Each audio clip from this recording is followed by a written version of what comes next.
How much money do you need to buy your first property?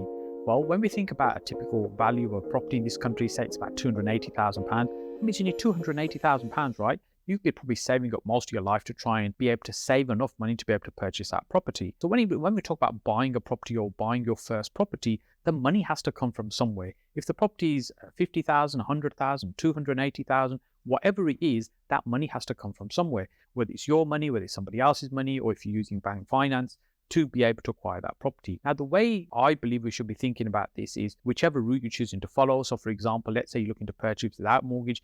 It may be you're looking to purchase an entry-level property. So for example, we live in Birmingham, and you'll struggle to find anything decent under about £180,000, probably more. When I say decent, maybe something half nice.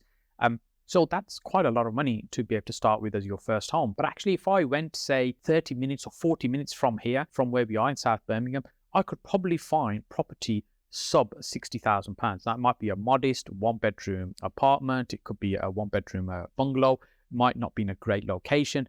But the point being, it can get you on the ladder. So it's about, are you prepared to get outside your comfort zone to make that first move?